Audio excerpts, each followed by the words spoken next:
আগামী 7 জানুয়ারি নির্বাচন, ঠিক কিনা? এই নির্বাচনের পদ্ধতি হলো খ্রিস্টানের মাধ্যমে তৈরি করা হয়েছে। আমেরিকার একজন খ্রিস্টান ছিল আব্রাহাম লিঙ্কন। এই আব্রাহাম লিঙ্কন একটা পদ্ধতি তৈরি করে দিয়েছে, এই নির্বাচন ভোটাভুটির পদ্ধতি, যেটার শিরোনাম হলো গণতন্ত্র, ইংরেজিতে বলা হয় ডেমোক্রেসি। এই পদ্ধতিতে আজকে 17,000 নয়, লাখ কোটি মুসলমান এই পদ্ধতিতে রাজনীতি করছে। আর মসজিদে গিয়ে ইমাম সাহেবকে বলছে, ইমাম সাহেব জুমার নামাজের পরে, জুমার খুতবার পরে, নামাজের পরে আমাকে 2 মিনিট সময় দিবেন, আগামী নির্বাচনের জন্য আমাকে দোয়া যেতে হবে।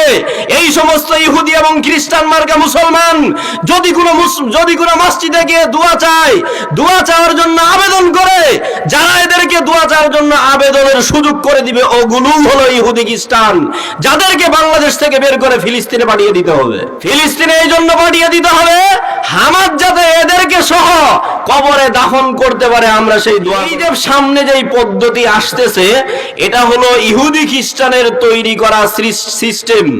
এই সিস্টেম কোন মুসলমান মানতে, আল্লাহ তাআলা বলছেন, মুমিন নারী হোক, মুমিন পুরুষ হোক, যেই ব্যক্তি নিজেকে বলবে আমি ঈমানদার, আমার ভিতরে ঈমান আছে, আমি মুসলমান, আমি ঈমান এনেছি, ওই ব্যক্তির সামনে যখন যেটাই আল্লাহর এবং রাসূল সাল্লাল্লাহু আলাইহি ওয়াসাল্লামের ফয়সালা পেশ করা হবে, নির্দ্বিধায় সে মেনে নিবে, এর নাম হলো ঈমানদার। আর যারা পরিস্থিতি, পরিবেশ, সামাজিকতা, রাষ্ট্রের অবস্থা, এই সেই আজেবাজে কথাবার্তা বলে কুরআন এবং সুন্নাহর নির্দেশনা না মেনে পাশ কাটিয়ে চলে যাবে, এরাই হলো মুনাফিক। শেষ নবীর উম্মত দাবি করবে, এদের মনে প্রাণে বিশ্বাস রাখতে হবে শেষ নবীর আদর্শ মানার মেয়াদ থাকবে কিয়ামত পর্যন্ত, ঠিক কিনা? যেই সমস্ত মুসলমানেরা নিজেদেরকে মুসলমান দাবি করে কিন্তু কাজে কর্মে গিয়ে নবী মুহাম্মদের আদর্শ বাদ দিয়ে ইহুদি খ্রিস্টানের আদর্শে বিভিন্ন কাজ পরিচালিত করে, এরাই হলো এই যুগের গাদ্দার, বাংলাদেশের গাদ্দার, ঠিক কিনা? ওয়া রাহমাতুল্লাহি ওয়া বারাকাতুহু।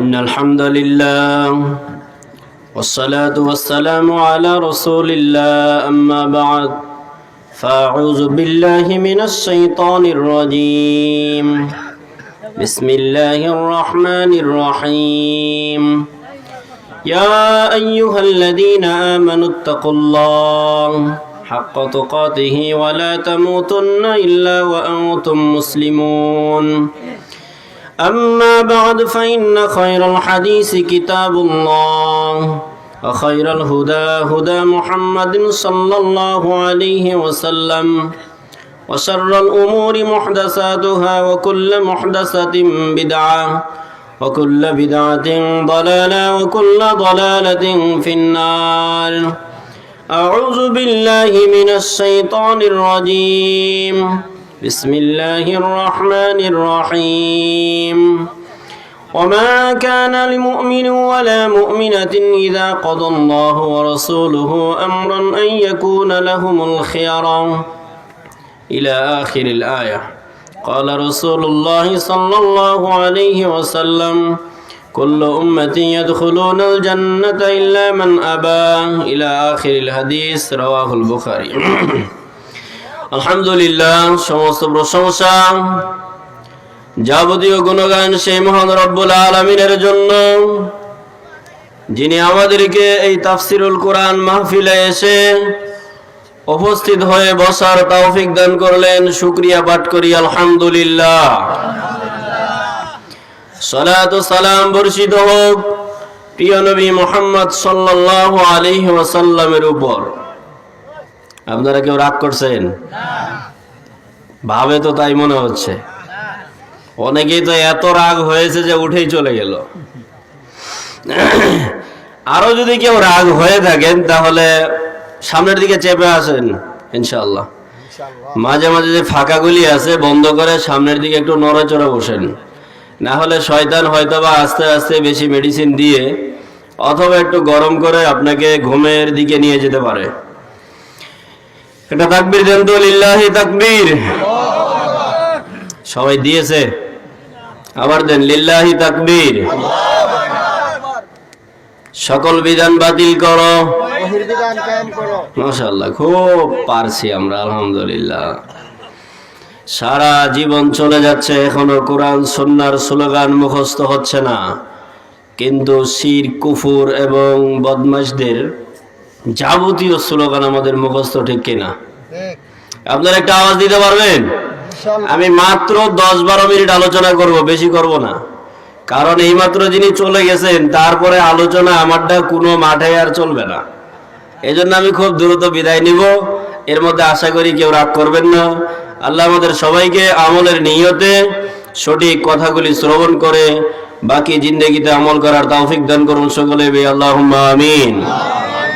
আল্লাহ রাব্বুল আলামিন সূরা আহজাব 33 নম্বর সূরার 36 নম্বর আয়াতে বলছেন, ওমা কানা লিমুমিনিন ওয়ালা মুমিনাতিন ইযা কাদাল্লাহু ওয়া রাসূলুহু আমরান, মুমিন নারী হোক মুমিন পুরুষ হোক, যখন আল্লাহ এবং রাসূল কোন ফয়সালা দেন, ভালো করে লক্ষ্য করুন আজকের উপস্থিতি মা এবং বোনেরা, ভাই এবং বাবারা, সকলে এই বিষয়টা লক্ষ্য করুন। আল্লাহ বলছেন মুমিন নারী হোক মুমিন পুরুষ হোক, আল্লাহ এবং রাসূল যেখানে যে ফয়সালা দিয়েছেন, যেইভাবে দিয়েছেন, যতটুকু দিয়েছেন, ওইভাবেই যারা মেনে নেয় তারা হলো মুমিন।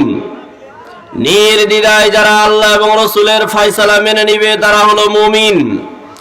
আমরা যারা উপস্থিত হয়েছি, আমরা সকলেই নিজেদেরকে ইমানদার বা মুসলমান দাবি করি, ঠিক কিনা? ঠিক। মা বোনেরাও যারা আসছে তারাও নিজেদেরকে ইমানদার দাবি করে। তো আমাদের দাবিতে আমরা সত্যবাদী কিনা, এই আয়াত থেকে একটু আমাদের মিলানো প্রয়োজন। আল্লাহ তাআলা বলছেন মুমিন নারী হোক মুমিন পুরুষ হোক, যেই ব্যক্তি নিজেকে বলবে আমি ইমানদার, আমার ভিতরে ঈমান আছে, আমি মুসলমান, আমি ঈমান এনেছি, ওই ব্যক্তির সামনে যখন যেটাই আল্লাহর এবং রাসূল সাল্লাল্লাহু আলাইহি ওয়াসাল্লামের ফয়সালা পেশ করা হবে, নির্দ্বিধায় সে মেনে নিবে, এর নাম হলো ইমানদার। আর যারা পরিস্থিতি, পরিবেশ, সামাজিকতা, রাষ্ট্রের অবস্থা, এই সেই আজেবাজে কথাবার্তা বলে কোরআন এবং সুন্নাহর নির্দেশনা না মেনে পাশ কাটিয়ে চলে যাবে, এরাই হলো মুনাফিক। আমার কথা বুঝেন? জি। আমার ভাষা বুঝেন? আমি বাংলাদেশের লোক, বুঝেন তো? আল্লাহ বলছেন, এবার একটু ব্যঙ্গে বলছি এইভাবে, আমরা এখানে যারা উপস্থিত হয়েছি, এখানে যদি কোনো ফয়সালা দেওয়া হয়, এটা এভাবে কোরআন সুন্নাতে আছে, যারা সাথে সাথে মেনে নিবে, হ্যাঁ মেনে নিলাম, তাদের ভিতরে ঈমান আছে। আর যারা বলবে আজীবন এটা চলেছে, বাপদাদা এটা করেছে, বড় বড় হুজুর এটা করে, ওই দেশে এটা দেখে আসছি, ও এটা করে, এগুলোই হলো মুনাফিক। কথা বুঝতে পারছেন?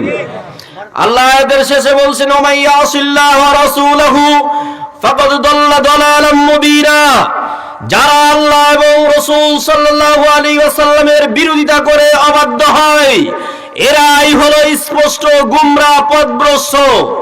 এদের মধ্যে বিদ্যা নেই, বুদ্ধি নেই, আকল নেই, এরাই হলো ব্যাকল।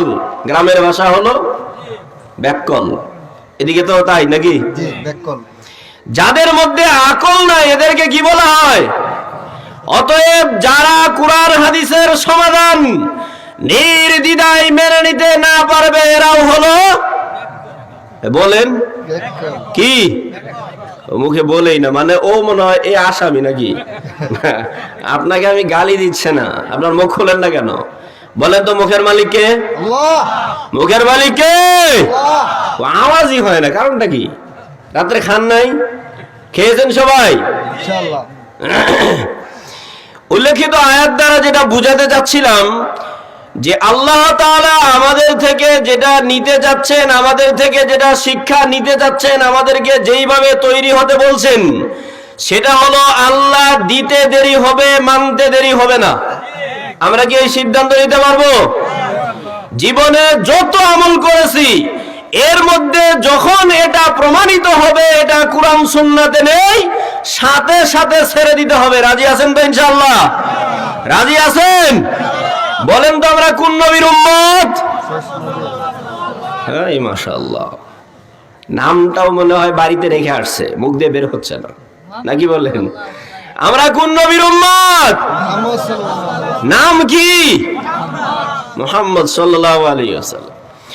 মুহাম্মদ সাল্লাল্লাহু আলাইহি ওয়াসাল্লামের আদর্শ বলেন তো কত সাল পর্যন্ত মেয়াদ আছে? সবাই কি বিশ্বাস করেন? মুহাম্মদ সাল্লাল্লাহু আলাইহি ওয়াসাল্লামের আদর্শের মেয়াদ মনে হয় 2000 সালের আগে শেষ হয়ে গেছে, ঠিক কি না? না কিয়ামত পর্যন্ত আছে। যারা শেষ নবীর উম্মত দাবি করবে এদের মনে প্রাণে বিশ্বাস রাখতে হবে শেষ নবীর আদর্শ মানার মেয়াদ থাকবে কিয়ামত পর্যন্ত, ঠিক কি না? যেই সমস্ত মুসলমানেরা নিজেদেরকে মুসলমান দাবি করে কিন্তু কাজে কর্মে গিয়ে নবী মুহাম্মদের আদর্শ বাদ দিয়ে ইহুদি খ্রিস্টানের আদর্শে বিভিন্ন কাজ পরিচালিত করে, এরাই হলো এই যুগের গাদ্দার, বাংলাদেশের গাদ্দার, ঠিক কিনা? এরা তো মুসলমান বলাই যাবে না, যে বলবে ওরা মুসলমান ওর মুখটাই না পাক ব্লিচিং পাউডার দিয়ে ধুইতে হবে। ঠিক কি বলছে শুনছেন? কি পাউডার দিয়ে? দিছি যেটা বলতে যাচ্ছিলাম যে কিভাবে নবী মুহাম্মদ সাল্লাল্লাহু আলাইহি ওয়াসাল্লামের আদর্শ মানা হচ্ছে না। আগামী 7 জানুয়ারি নির্বাচন, ঠিক কিনা? এই নির্বাচনের পদ্ধতি হলো খ্রিস্টানের মাধ্যমে তৈরি করা হয়েছে। আমেরিকার একজন খ্রিস্টান ছিল আব্রাহাম লিঙ্কন। এই আব্রাহাম লিঙ্কন একটা পদ্ধতি তৈরি করে দিয়েছে, এই নির্বাচন ভোটাভুটির পদ্ধতি, যেটার শিরোনাম হলো গণতন্ত্র, ইংরেজিতে বলা হয় ডেমোক্রেসি। এই পদ্ধতিতে আজকে 17,000 নয় লাখ কোটি মুসলমান এই পদ্ধতিতে রাজনীতি করছে। আর মসজিদে গিয়ে ইমাম সাহেবকে বলছে, ইমাম সাহেব জুমার নামাজের পরে, জুমার খুতবার পরে, নামাজের পরে আমাকে 2 মিনিট সময় দিবেন, আগামী নির্বাচনের জন্য আমাকে দোয়া যেতে হবে। এই সমস্ত ইহুদি এবং খ্রিস্টান মার্কা মুসলমান যদি কোনো মসজিদে গিয়ে দোয়া চায়, দোয়া চাওয়ার জন্য আবেদন করে, যারা এদেরকে দোয়া চাওয়ার জন্য আবেদনের সুযোগ করে দিবে ওগুলো হলো ইহুদি খ্রিস্টান, যাদেরকে বাংলাদেশ থেকে বের করে ফিলিস্তিনে পাঠিয়ে দিতে হবে। ফিলিস্তিনে এই জন্য পাঠিয়ে দিতে হবে হামাস যাতে এদেরকে সহ কবরে দাফন করতে পারে, আমরা সেই দোয়া করব, শিখকে না পারবেন তো ইনশাআল্লাহ? হামাসের আকীদা কি এটা নিয়ে আলোচনা যার যার মরার পরে করবেন। কি বলছি শুনছেন? আগে এখন ফিলিস্তিন মুসলমানদের ভাইদের পক্ষে, বোনদের পক্ষে কথা বলবেন, যে কোনো মাধ্যমে তাদের সহযোগিতায় আগায় আসবেন। কিন্তু হামাসের এই সমস্যা, ওই সমস্যা, আরে আহম্মক তোমার মধ্যে কত সমস্যা এটা তো তুমি দেখো না? ঠিক নিজেরটার খবর নাই, আল্লাহ এটাই বলছেন, আতামুরুনান নাসা বিল বিররি ওয়া তানসাউনা আনফুসাকুম। তোমরা মানুষদেরকে আদেশ দাও, উপদেশ দাও, মানুষদেরকে বলো এটা সঠিক ওটা সঠিক, কিন্তু নিজেরাই আমল করো না, নিজেরাই সেটা থেকে ভুলে থাকো। এই জাতি কারা? তো আমি যেটা বলতে চাচ্ছিলাম যে এই যে সামনে যে পদ্ধতি আসতেছে এটা হলো ইহুদি খ্রিস্টানের তৈরি করা সিস্টেম। এই সিস্টেম কোনো মুসলমান মানতে